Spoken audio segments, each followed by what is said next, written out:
Hi everyone, and welcome to our Heart Thoughts.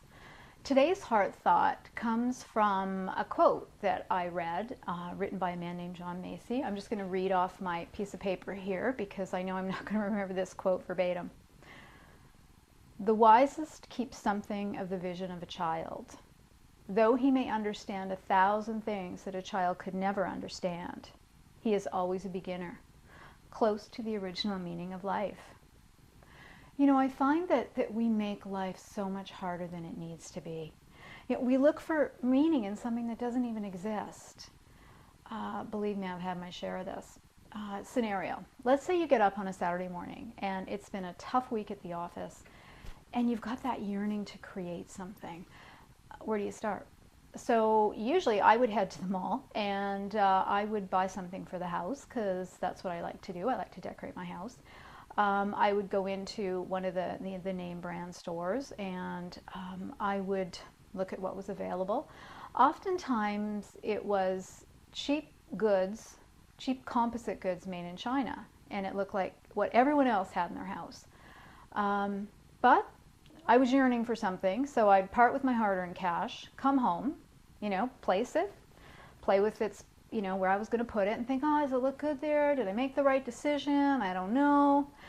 And then I'd probably grab a glass of wine and sit down and think, wow, that didn't really do it for me.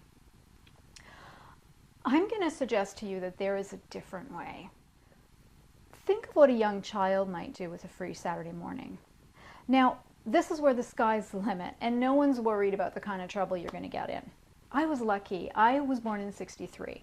And so my childhood was pretty free and easy. My parents would let me go out and ride my bike or play, you know, dangerous games that nobody let their kids play now. I actually have a friend who grew up in a little town on the coast of Newfoundland called Conception Bay, and it is right on the Atlantic Ocean.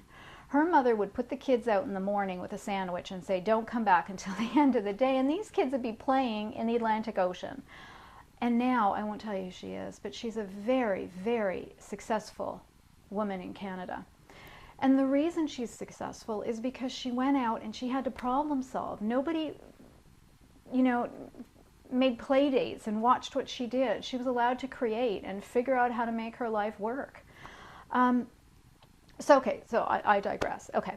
So you're that child and you get up on Saturday morning and you go bike riding, you stop at a creek, you know, play with a tadpole, look at nature, or mom gives you some things in the house, like maybe a pair of scissors and some tape and some paper. And I mean, with that, you can build an entire village and have a great day of imagination. You know, this is the kind of creativity that we're lacking in our lives. These kids got it going on. I mean, left to their own devices, they'll spend the day with a cardboard box and the freedom to choose. How come we lost that?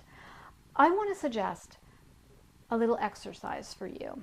When you're yearning for a little creativity and don't know what to do with yourself, think back to what you might have liked to have done when you were 5 or 6. Sing, dance, grab some scissors and a piece of paper, go play in a cardboard box. I mean, get back to who you are at your core.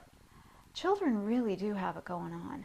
They know what's important. They know how to laugh. We forgot how to laugh. Laugh. And I'll talk to you tomorrow. Have a great day.